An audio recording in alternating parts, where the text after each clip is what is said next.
Shalom anak-anakku yang terkasih, siswa-siswi SDH Makassar grade 10. Apa kabar kalian semua di hari yang baru ini? Lause berharap semuanya dalam keadaan sehat ya.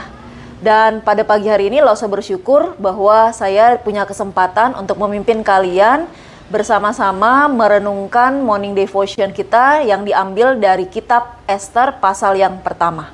Sebelum kita memulai devotion kita pada pagi hari ini, mari kita siapkan hati, kita mau tundukkan kepala, kita mau mengundang Yesus untuk hadir bersama-sama kita dalam morning devotion kita pada pagi hari ini. Mari kita berdoa.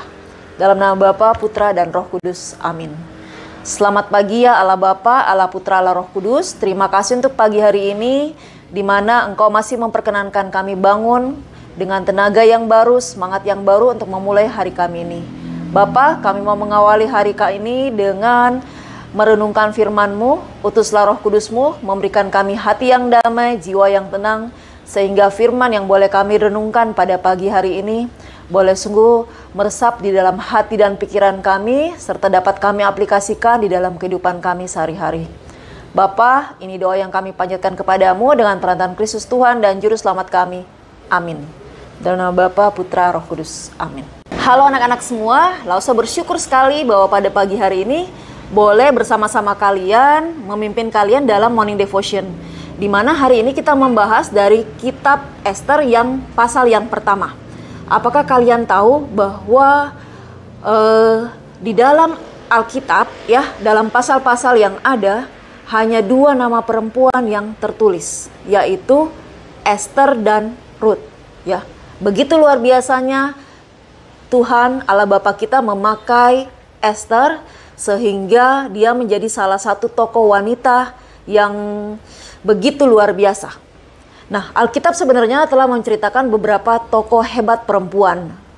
Salah satunya adalah Rahab, Rut, Hana, Deborah, Maria, Nabi Hana, Dorcas, dan masih banyak lagi yang lainnya.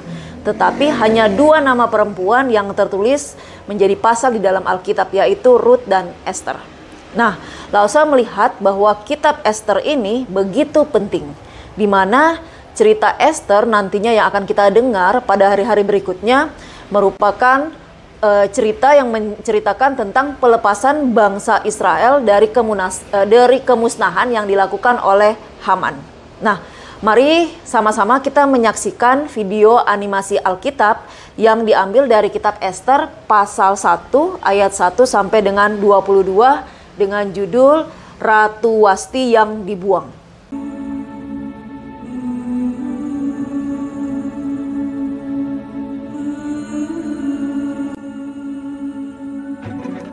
Pada zaman Ahasuerus yang merajai 127 daerah, mulai dari India sampai ke Ethiopia, di atas tahta kerajaannya di dalam benteng Susan. Pada tahun yang ketiga dalam pemerintahannya, diadakanlah oleh Baginda perjamuan bagi semua pembesar dan pegawainya, tentara Persia dan Media, kaum bangsawan dan pembesar daerah hadir di hadapan Baginda. Baginda memamerkan kekayaan kemuliaan kerajaannya sampai 180 hari. Maka Raja mengadakan perjamuan lagi 7 hari lamanya bagi seluruh rakyatnya yang terdapat di dalam benteng Susan, bertempat di taman istana kerajaan. Minuman dihidangkan dalam piala emas, dan anggurnya ialah anggur minuman raja yang berlimpah-limpah. Juga Wasti, sang ratu, mengadakan perjamuan bagi semua perempuan di dalam istana Raja Ahasuerus. Pada hari yang ke-7, ketika raja yang gembira hatinya karena minum anggur, bertitahlah Baginda supaya mereka membawa Wasti, sang ratu, dengan memakai mahkota kerajaan, menghadap raja untuk memperlihatkan kecantikannya kepada sekalian rakyat dan pembesar-pembesar, karena sang ratu sangat elok rupanya. Tetapi Ratu Wasti menolak untuk menghadap menurut titah raja, sehingga sangat geramlah raja dan berapi-apilah murkanya. Maka bertanyalah raja kepada orang-orang arif bijaksana, Apakah yang harus diperbuat atas Ratu Wasti menurut undang-undang? Karena tidak dilakukannya titah Raja Ahasiwerus. Wasti sang ratu bukan bersalah kepada raja saja, melainkan juga kepada semua pembesar, karena kelakuan sang ratu itu akan merata kepada semua perempuan, sehingga mereka tidak menghiraukan suaminya. Hendaklah dikeluarkan suatu titah kerajaan dari hadapan Baginda, dan dituliskan di dalam undang-undang Persia dan Media, sehingga tidak dapat dicabut kembali, bahwa Wasti dilarang menghadap Raja Ahasiwerus, dan bahwa raja akan mengaruniakan kedudukannya sebagai ratu kepada orang lain yang lebih baik daripadanya. Bila keputusan yang diambil raja kedengaran di seluruh kerajaannya, alangkah besarnya kerajaan itu. Maka semua perempuan akan memberi hormat kepada suami mereka. Usul itu dipandang baik oleh raja serta para pembesar. Jadi bertindaklah raja sesuai dengan usul memukan itu.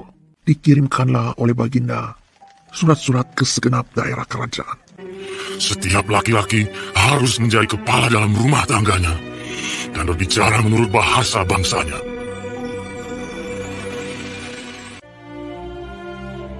Anak-anak, dari video animasi Alkitab yang kita nonton bersama-sama tadi, kita dapat melihat bahwa ada seorang raja yang bernama Ahasiweros yang adalah raja Persia yang menguasai 127 daerah dari India sampai ke Ethiopia, meliputi 3 benua yaitu Asia, Afrika, dan Eropa. Nah, saat itu Persia menjadi kerajaan terkuat setelah menaklukkan bangsa Babel di tahun 539 sebelum Masehi. Nah, kitab Ester yang pertama ini menunjukkan kesombongan Raja Ahasiweros, pemimpin kerajaan Persia yang sangat besar, di mana ia menyelenggarakan sebuah pesta besar-besaran ya untuk memamerkan kekayaan dan kemegahannya. Bayangkan, dia mengadakan pesta itu selama 128 hari atau 6 bulan. Dan dilanjutkan pesta lagi 7 hari ya. Di mana kemudian raja memerintahkan para pelayannya untuk membawa Wasti, sang ratu, di hadapan pengunjung pesta, sehingga mereka bisa melihat bagaimana kecantikan dari Ratu Wasti yang luar biasa. Nah, tetapi apa yang terjadi? Ternyata Ratu Wasti menolak untuk datang, dan penolakannya itu pastinya memalukan buat Raja Agung Persia tersebut. Nah, yang terjadi akhirnya adalah Ahasiweros marah besar dan meminta nasihat dari orang-orang bijak di sekitar kerajaannya. Kemudian orang-orang bijak itu memberikan nasihat untuk mencopot Wasti dari jabatannya sebagai ratu dan juga mengaruniakan kedudukannya sebagai ratu kepada orang lain yang lebih baik daripadanya. Selanjutnya, apa God story yang bisa kita dapat dari kitab Ester pasal yang pertama itu? Di sini kita bisa melihat kehidupan Raja Ahasiweros dan istrinya yang dipersiapkan untuk Tuhan untuk memunculkan Ester yang akhirnya menjadi pembawa keselamatan untuk bangsa Yahudi dari kemusnahan yang dilakukan oleh Haman. Allah mempersiapkan situasi ini begitu luar biasanya. Mungkin di awal kita melihat bahwa semuanya itu tidak baik ya, semuanya itu sifatnya negatif. Tetapi nanti kalian akan melihat di hari-hari berikutnya bagaimana seorang Ester melakukan hal-hal yang sangat baik di mata Tuhan. Selanjutnya adalah connect to Jesus. Kitab Ester ini mengingatkan kita satu hal, bahwa di atas semua yang dunia tawarkan, Yesus itu jauh lebih baik. Penawaran Yesus itu jauh lebih baik kepada kita. Nah, ketika Ahasiweros menjatuhkan hukuman kepada Wasti dengan diusir dari posisinya atau dilepaskan dari posisinya sebagai seorang ratu, maka sebaiknya sebaliknya yang Yesus lakukan adalah dia mengambil hukuman dan dosa-dosa kita dengan mati di atas kayu salib. Ya, kalian bisa melihat dua hal yang berkebalikan yang terjadi. Nah, apa sih tujuannya ketika Yesus melakukan hal ini? Padahal bukan Yesus yang berbuat, tetapi dia harus bertanggung jawab atas dosa-dosa, kesalahan-kesalahan yang kita sebagai manusia lakukan. Nah, ternyata tujuannya supaya Yesus bisa menjamu kita dalam sebuah pesta perjamuan abadi di surga. Tidak hanya 128 hari plus 7 hari, tetapi selama-lamanya. Kita bergabung dalam perjamuan abadi di surga bersama seluruh keluarga Allah, menikmati perjamuan abadi selama-lamanya. Apa hal-hal yang bisa kita refleksikan dari cerita di dalam kitab Ester pasal yang pertama?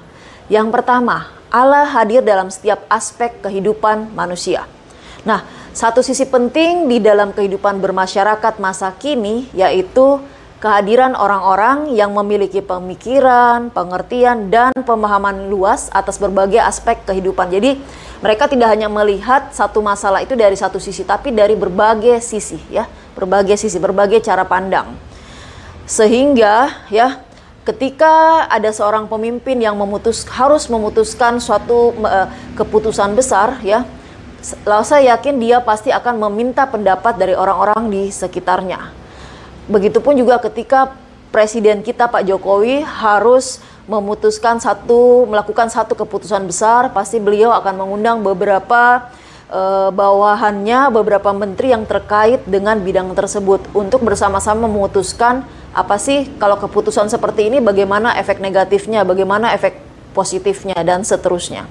Nah, banyak keputusan-keputusan besar yang harus diambil oleh seorang raja, ya. Sehingga perlu kehati-hatian dalam membuat setiap keputusan tersebut. Karena ketika keputusan salah dibuat, maka yang terjadi akan mengakibatkan banyak korban, ya. Tetapi kalau kita melihat dari cerita kitab di Ester pasal yang 1, Raja Ahasiweros memiliki orang-orang yang bijaksana yang ditempatkan menjadi penasehat-penasehatnya. Nah, raja pun juga sangat menghormati mereka, sehingga masukan-masukan mereka itu juga menolong Raja Ahasiweros dan menghindarkan raja dari membuat keputusan yang keliru di tengah emosi yang menggelora. Kemudian hal yang kedua adalah kita belajar bahwa Allah adalah kasih. Nah, kesalahan itu sangat mungkin terjadi dan dilakukan oleh siapapun, termasuk oleh seorang pemimpin seperti kepala negara kita, ya. Tetapi ketika itu terjadi, maka Tuhan itu sangat berdaulat dan ia membuktikan kasih-Nya, dan ia membuktikan bahwa kasih-Nya lebih besar dari kesalahan apapun. Dengan cara kita tidak perlu merasa gagal, ya. Kalau kita melakukan satu kesalahan, jangan pernah merasa, aduh, saya sudah gagal, saya nggak berani lagi berbuat seperti itu. Tidak, ya. Tetapi ketika kita melakukan salah satu kesalahan, kita harus merespon kesalahan tersebut itu dengan rendah hati, ya. Kita terima setiap masukan dan membuka jalan kepada kasih setia Tuhan untuk mengembalikan kita kepada jalur yang seharusnya. Selanjutnya, bagaimana kita mengaplikasikan dalam kehidupan sehari-hari, ya. Ketika anak-anak sekalian, kalian punya kesempatan untuk menjadi seorang pemimpin, entah itu pemimpin di dalam tim kelompok yang kecil, pemimpin di dalam kelas sebagai seorang kelas leader atau ketua kelas, pemimpin di dalam kelompok yang lebih besar, misalnya sebagai presiden dari SC, ya, Student Council yang kalian lihat sudah terpilih kemarin, ya.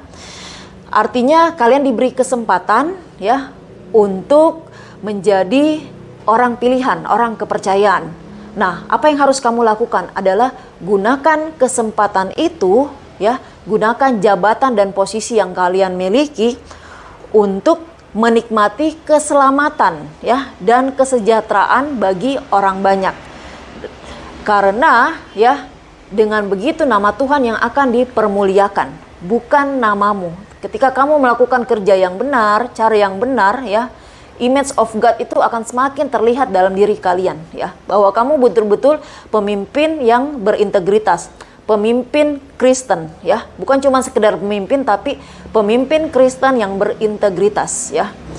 Nah, sehingga orang yang lain langsung percaya akan terinspirasi, ya, akan mendapat influence, ya, akan mendapat satu gambaran yang sangat baik, sehingga itu akan menolong mereka untuk menuntun mereka datang kepada Allah. Dengan cara mereka melihat kalian sebagai seorang pemimpin melakukan hal yang benar, mereka pun juga akan respect dan meniru, oh seperti itu toh caranya, ya.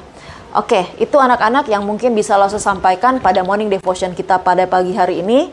Lause harap kisah yang kita dengarkan, yang kita renungkan pada pagi hari ini boleh sungguh memberkati kalian semua. Tidak sekedar kalian terima, tetapi kalian renungkan dan bawa di dalam hati kalian masing-masing, sehingga kalian bisa aplikasikan di dalam kehidupan kalian sehari-hari. Oke, anak-anakku sekalian, mari kita tutup morning devotion kita pada pagi hari ini dengan berdoa. Mari kita berdoa. Allah Bapa di surga, kami sekali lagi sangat bersyukur untuk penyertaan-Mu, untuk kasih setia-Mu, di mana kami boleh merenungkan firman-Mu yang diambil dari kitab Ester pasal 1. Engkau memakai Ester menjadi orang pilihan-Mu, sama seperti Engkau telah memilih kami, anak-anak-Mu, untuk senantiasa datang kepadamu. Bapa, biarlah setiap pergumulan yang kami hadapi, boleh kami serahkan dengan hanya mengandalkan Engkau sebagai satu-satunya juru selamat dan penyelamat di dalam hidup kami. Bapa, kami mau serahkan seluruh rencana kegiatan, proses belajar mengajar kami ke dalam tangan-Mu, agar setiap yang kami lakukan sepanjang hari ini boleh sungguh berkenan di hadapan-Mu. Bapa, ini doa yang kami panjatkan kepadamu dengan perantaraan Kristus Tuhan dan Juru Selamat kami. Amin. Oke, anak-anakku terkasih, selamat belajar, selamat menikmati kasih Tuhan sepanjang hari ini, tetap semangat dan selalu mengandalkan Tuhan dalam setiap langkah hidup kalian. Oke, selamat pagi, Tuhan Yesus memberkati.